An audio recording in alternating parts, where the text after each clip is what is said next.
Over to you, Leslie. Okay, so thank you everyone. So we are really looking at how we can make the most of our outdoor environments, and having a look at that idea of what nature-based play really looks at. And some of this is around, there are a variety of reasons why outdoor play is so important for us, and we're going to look at that in some detail during the webinar. But I think some of it is around, not just the outdoor play. We've got teachers talking about children, and we have had a lot of discussion about this on our Active Start programme so far, is talking about children who do have a slow decline in their gross and their fine motor skills. Teachers are telling us that children now are different even to the kind of children we had 6-7 years ago.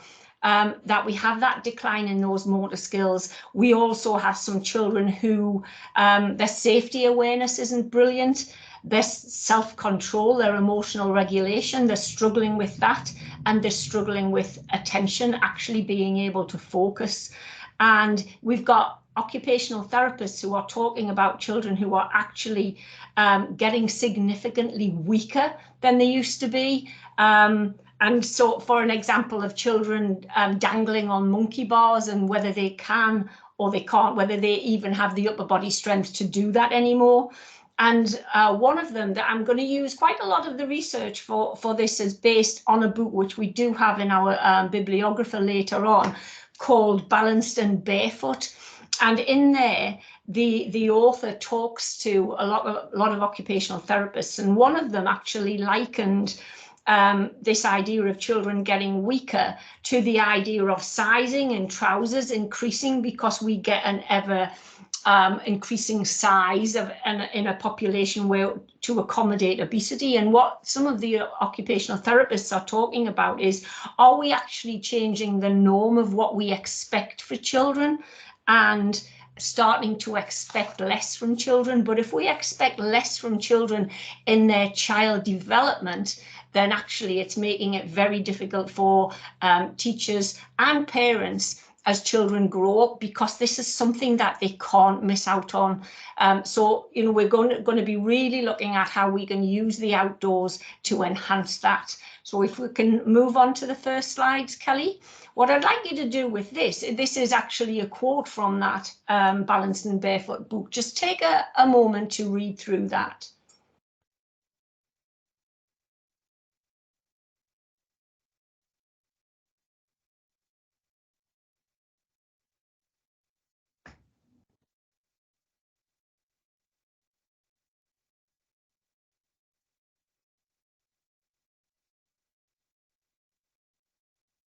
For me, some of the important things in there is that we do want that healthy sensory and motor development for children.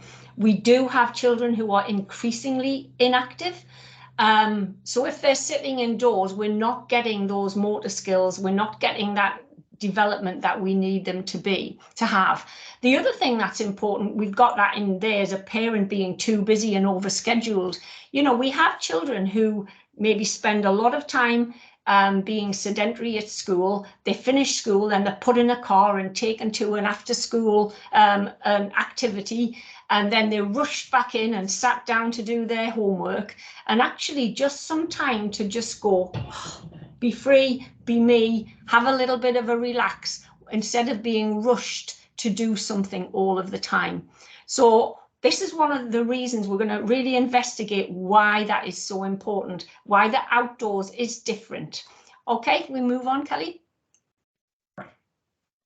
Have a read of this quote as well.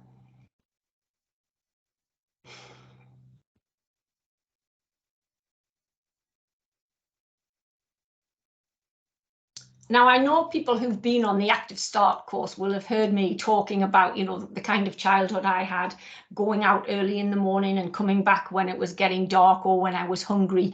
And I was allowed to wander quite a long way from where I live.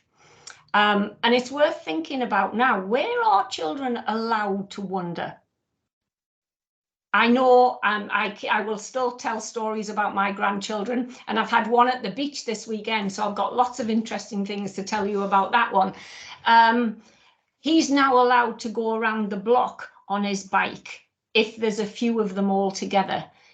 The independence and how proud he is of being able to ride his big block bike around the block is huge.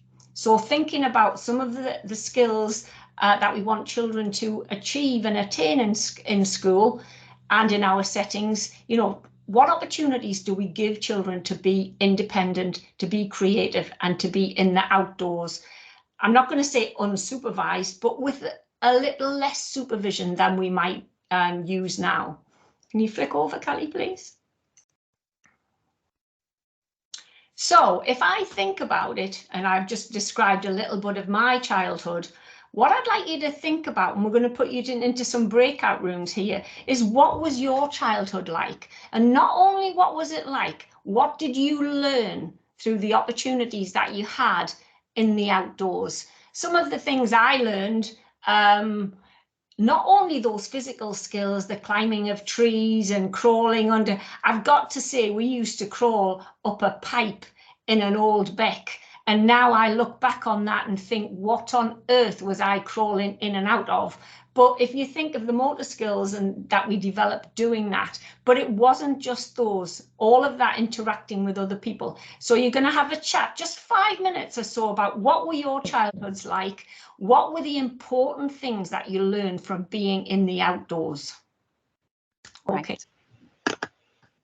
In our chat room, we were talking about things like survival skills, because we were able to go down near rivers and things like that, and then falling in the river and scrambling to get yourself out.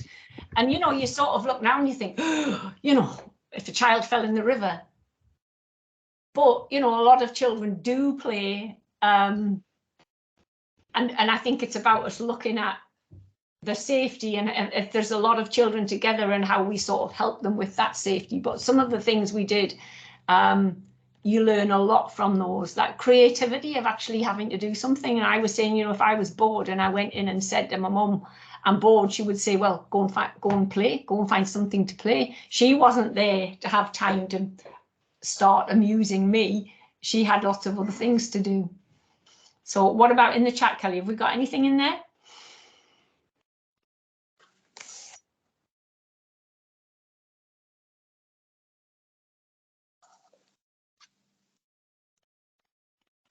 We've got a few things that are coming through now, Leslie. So some really nice ones here. We've talking about being allowed to play out but not wander too far. Again, we've got things like spending the day roaming lanes, beaches, woods, etc. Lots of freedom, exploring independence, taking risks, managing their own safety when they were young, playing in becks, parks, den building. So yeah, there's some really good examples there as to what our childhoods used to be like there, Leslie. So certainly some things for us to share. Yeah. And I think, you know, for me, the big thing is, if you look, and, you know, hopefully you did have time to talk about this, if you look at the kind of things you learned from doing that collaborating, that communicating, that creativity, there's a huge amount of things that we learn from being unsupervised in the outdoors. So what we need to be thinking about is, how can we help children? Because a lot of the skills that we're talking about are skills that we are actually actively trying to encourage children to develop in school. But then by structuring their day and having everything so adult-led, maybe we are actually restricting them from developing the skills that we want them to have, just because of the way that we sort of lead everything that children do, and thinking about how we can stand back a little bit and see what they can do. So let's carry on with why it's so important. If we can flick on to the next slide. Have a think now, a reflection just for a minute on the children that you work with. Are they battery or are they free range? I was definitely a free range child. The people who were in the chat room with me and the things that we've got on chat up to now suggests that a lot of us were free range children. You know, how far do you think your children are free range now?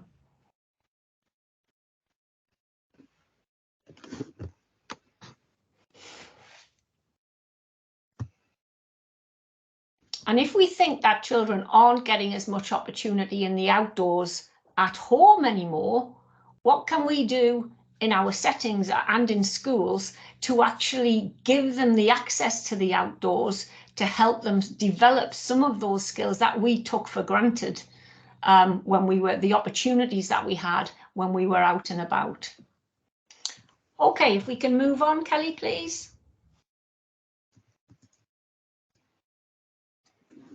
So I think what we've got to be thinking about in relation to outdoor play is that it is as important, equally as important as indoor, but different.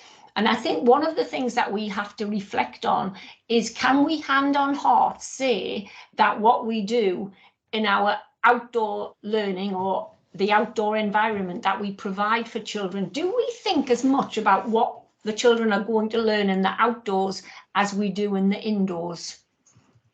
In the EPSI project, which is a long study that looked at early years, what they talked about is that teachers often are fabulous facilitators of learning when they're indoors, but then when they move into the outdoors, they become policemen. And rather than trying to facilitate children's learning, they're sort of more health and safety monitors than teachers. So I think it's something for us to really be thinking about.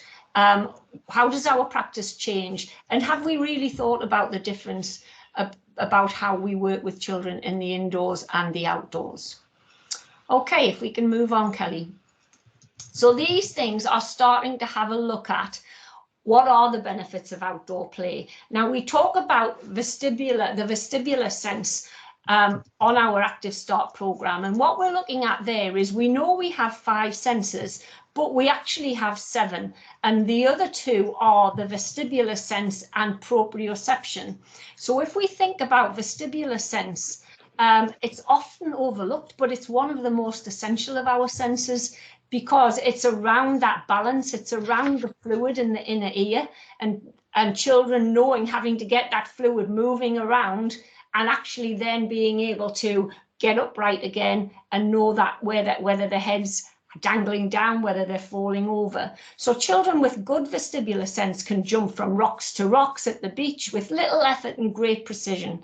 But children without good vestibular sense often run into things, they trip a lot, they fall over quite a lot, and they sometimes get a bit too close to people. And through a lack of movement, many children nowadays walk around with an undeveloped vestibular sense. So we get fidgeting, we get tears of frustration, falls, aggression, trouble with attention. So walking and running do provide some vestibular stimulation, but most of the vestibular stimulation comes from getting children out of an upright position, like the little girl dangling up and down, or getting lots of rapid input to the inner ear, so spinning round.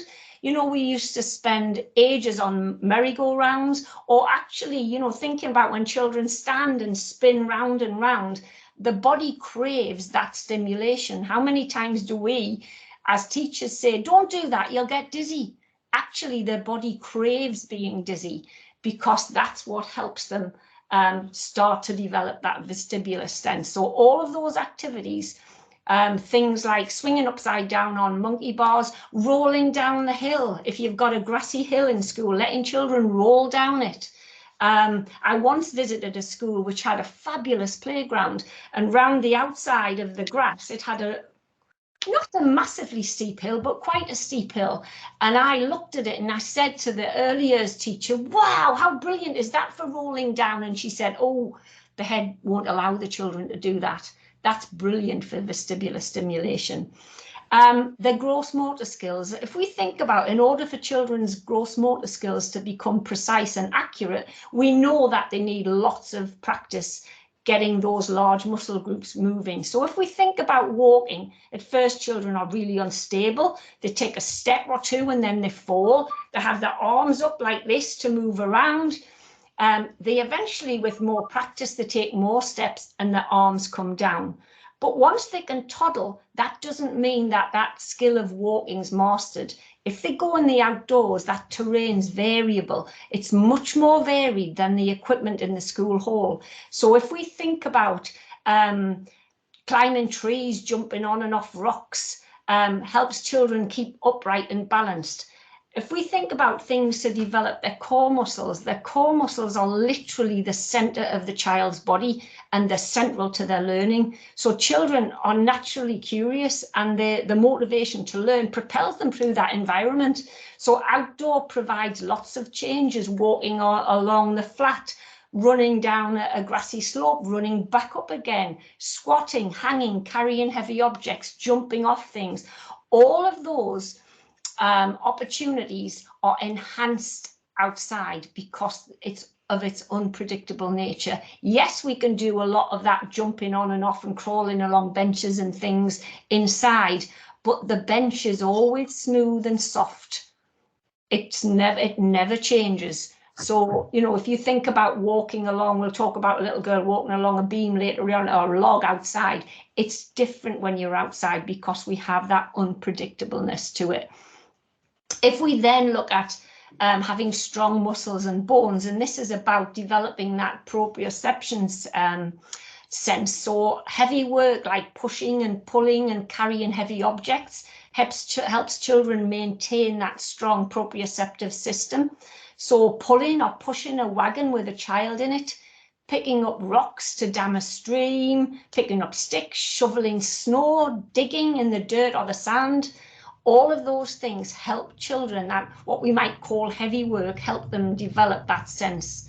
So actually thinking about children who've got poorly developed proprioception tend to be clumsier, they fall out of their seats, they fall over regularly, and sometimes they have to actually look at the body parts to move them, because the idea of proprioception is knowing where your body is, parts of your body are and what they're doing. So the more children play outside, the more they're exposed to natural heavy work, like logs, playing with logs, kites, buckets of water, all of those kind of things. Oh, Kelly? This is quite an interesting one for me, is that if we think about the lymph system as being vital for maintaining that healthy immune system, it doesn't have a pump. It's not like the circulatory system. So to actually move the lymph system, the lymph around our body, it relies on muscles to push it around. So if we become less active and have less movement, that's less likely for that lymph to flow around the body. So children can be less protected against colds and against different illnesses. And if you look at the on the screen, jumping up and down, those kind of things can increase the lymph flow significantly for children. It also stimulates children's guts and helps them expand the lungs. So children need to be exposed to the outdoors on a frequent and regular basis. And I think this is also something to think about, is how often do we get out into the outdoors? And we'll talk about that a little bit more later on as well. Interestingly, in America, they have for children, they have a 60 minutes a day, like we do, for exercise for children over 5. But one of the specialist researchers over there says that 60 minutes a day just helps to prevent disease. It's not enough to promote health. So that's something to think about. Another interesting researcher called Dr. Ellen Sanster talks about children being born to take risks. And what she says, risky play is thrilling and exciting play that involves a risk of injury. And if you think about some of the risky play that we did when we were younger, we might have got injured. But what we've got to think about is the difference of the importance of the injury or the importance of what we learn from that. So if we think about a child walking along a beam, we talked about the bench being a beam being perfectly smooth. It's the same. There's no surprise as she's walking along it. However, let's think we've got a log that's been lying in the outside of the outdoor area for quite a long time. It's a little bit boggy and wet down there. So a child sets off walking along that. So then there's some, and one of the things we can think about also is let's do it barefoot, because doing things barefoot actually helps stimulate children's tactile sense. So if she's doing it barefoot, we then have this maybe some soft moss as she walks along it, tickles her feet, and the log's dry and warm, but then it's suddenly soft, so she has to suddenly adjust her balance. Then there might be some water getting on her feet and a bit of mud gets in her toes, and then she gets this moment of fear and then this joy when she actually realizes that she's done it and she's not going to fall in. But all of her senses have been activated by doing that. Therapeutic, and I think, you know, if we think about what it's like being outside, everything in the outdoors is therapeutic. So even from the sense of different flowers to the sounds of birds, which all stimulate the senses.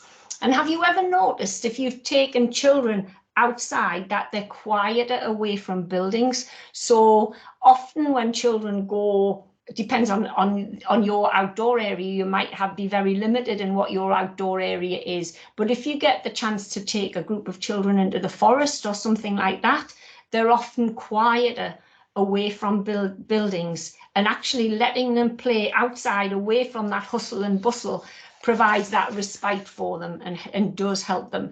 And it gives them a break from that, hurry up, we're going to do this, and hurry up, we've got to do that.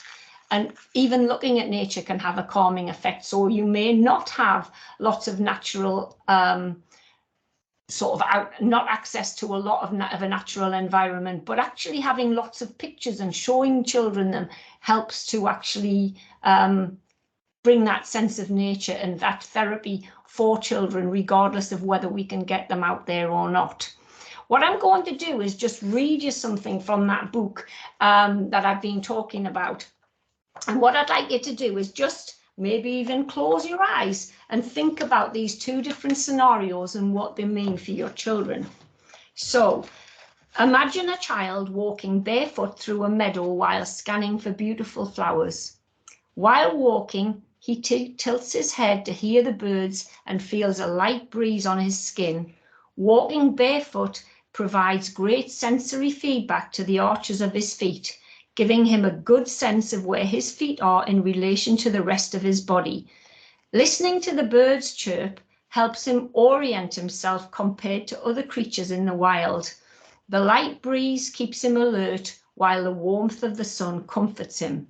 This is the optimal state for sensory integration to occur, when we are aware of our surroundings but relaxed and calm. On the other hand, man-made environments such as movie theatres, colourful play spaces and indoor party arenas can overpower the senses and send a child into the fight or flight response, an unhealthy state to keep our children in. This time, imagine a child walking into a place where the music is blaring, lights are flashing and bright colours flood the room. The room is crowded and he keeps bumping into people. He starts to sweat and gets slightly overwhelmed. Maybe he reacts by covering his ears, talking a little more loudly, or even asks to leave the place, insisting that he never goes back there again. It's hard to achieve good sensory integration when you're surrounded by noise and chaos. And I think if you take a little bit of time to reflect, there are some children who struggle in our early years settings. Greg Bottrell, in his book, Can I Go and Play Now?, talks about children having a maelstrom of sensory overload in some of our classrooms, and actually getting children out into nature does give them that little bit of calm and thinking about, you know, if we get children out into that in every day, then it starts affecting their mood, their temperament and their ability to focus. An interesting thing that I was looking at is children being short-sighted is at an all-time high, and actually it's been up to now and attributed to children spending a lot of time on screens, but actually what research is talking about now is that it's linked more to not being out in the outdoors enough. And so I think that's a really interesting one to have a think about. If we talk about listening in nature, that idea of, you know, there's a lot of noise pollution sometimes for children, and again, that can be quite stressful for them. having that idea of being able to touch lots of things and getting really dirty in mud offers like a rich tactile experience for children. If we think about how we play in the sand, and we might have a sand area inside, we might have one outside, but often when we're playing with sand indoors, it involves children standing up at a sand tray and maybe just using their hands, using containers and scoops. If you think of a child at the beach, and I've got to say, as I said, I was at the beach at the weekend with my grandson, and he hasn't been very well, and we were away in the motorhome, and I have got to say, when he was in the motorhome, he was saying, when are we doing this? When are we doing this? I want to do this. I want to do this. And it was just one thing after another. We got to the beach, and he dug himself a hole, and he sat in this hole, and he did have a bucket and a spade, but he was scraping it out with his hands. He was dragging logs around, and he played pretty much by himself for a couple of hours, and he was totally immersed in that. But while he'd been in and out of the sea, getting water, the sand, so he was playing with water, so he had that cold water. He was covered in sand by the end of it, picking up slimy seaweed, shells. So all of those activities that we get out in nature just becomes that much bigger scale if we can get children outdoors. And even thinking about, you know, where do we put, if we're talking about sand, how do we set sand up in the outdoor area? What can we do so that children get more stimulation of the senses from all of that? And we've talked literally about that. Going barefoot makes a big difference. Also, the sense of smell. And in the indoors, the smells tend to remain the same, unless every now and then you get a waft of what's coming out of the kitchen for lunch. But walking around in the outdoors, there are so many different smells, some of them not that pleasant, but there's lots of things to help integrate the senses in the outdoors. Okay, can we move on? So that to me is a little bit about why it's so important.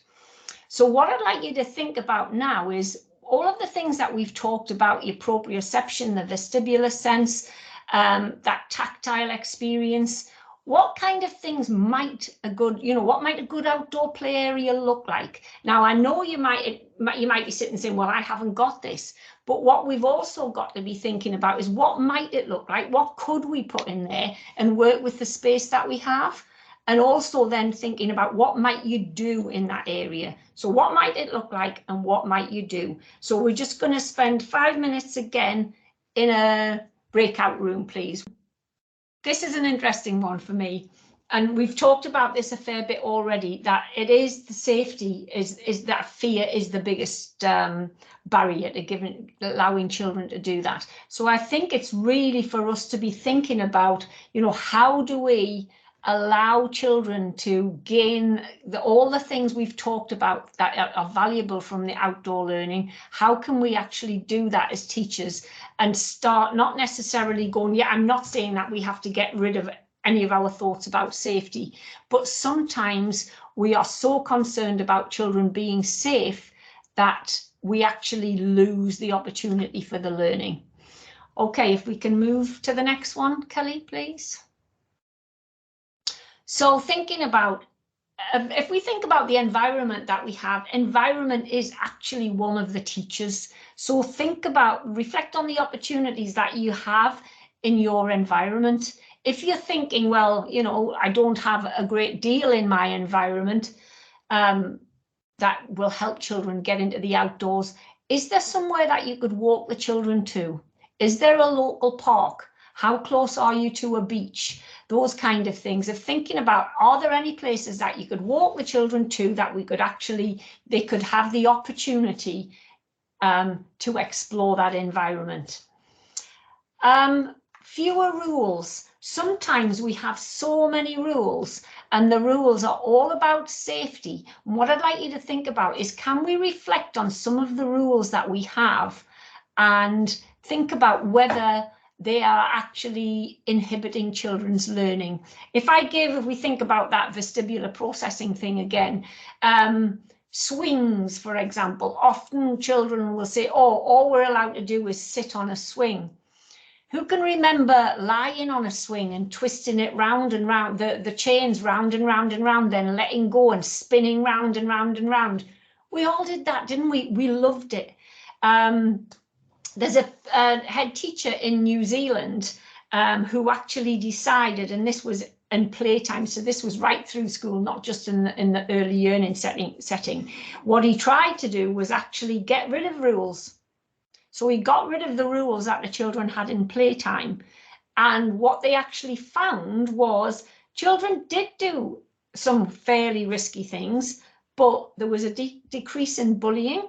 There was a drop in the number of accidents and an improvement in the concentration levels in the classroom. So we're not saying to children, don't do any spinning, you'll get dizzy, because we want them to get dizzy.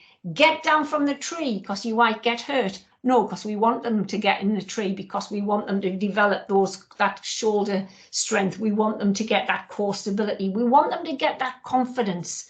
We want them to actually allow them to get aware of safety, because taking risks helps children evaluate the risks themselves. Letting them free to get dirty, making sure that we provide plenty of suitable clothes so children can be outside all the time and getting really dirty, playing in the mud. You'll see on that video some very dirty children. Thinking about the transition that we have from the indoors to the outdoors, do you have anything as the children go out of the doors in the classroom? Are they immediately outdoors? Or is there maybe a little bit of a cover where children can get their clothes on, or a few storage things outside, so it doesn't feel so alien moving from one environment to the other? Extending the time. I think this is a real interesting one. When I was talking about my grandson on the beach, he spent ages just playing. So if we think about long periods of uninterrupted time outdoors being necessary for a really deep involvement, you know, the children aren't going to build a den if they're not going to have enough time to play in it. And think about when children are interrupted in your classroom, what do we interrupt them for when they're outside? And how much time do they really get outdoors? And again, and I suppose this has been a bit of a theme as we've gone through, encourage risk taking. And some of that can just be you standing back and observing and looking at something. And if you look at something and think, I'm not sure, before you dive in with your be careful, just wait a little bit, have a look and see what's happening. It might be that, you know, one of the biggest barriers to children's outdoor learning is parental concerns, or they're going to get wet. So can we involve parents in the why outdoor play is so important? Why are we actually encouraging children to get outside? What do they get from the outside that they don't get from the inside? Maybe even getting children to parents to drop their children into the outdoor area, so they're not coming straight into school and taking the hats and the scarves and things out. Could they go into the outdoor area? Could they play with the children with a little bit in the outdoor area when they're actually waiting for you? So actually giving them the idea of why it's so important. Now that has been very much a whistle-stop tour through outdoor learning. This is what the children say about it.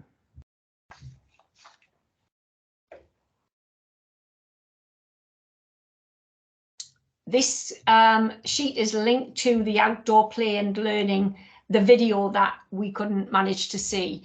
But you have the links to all of these.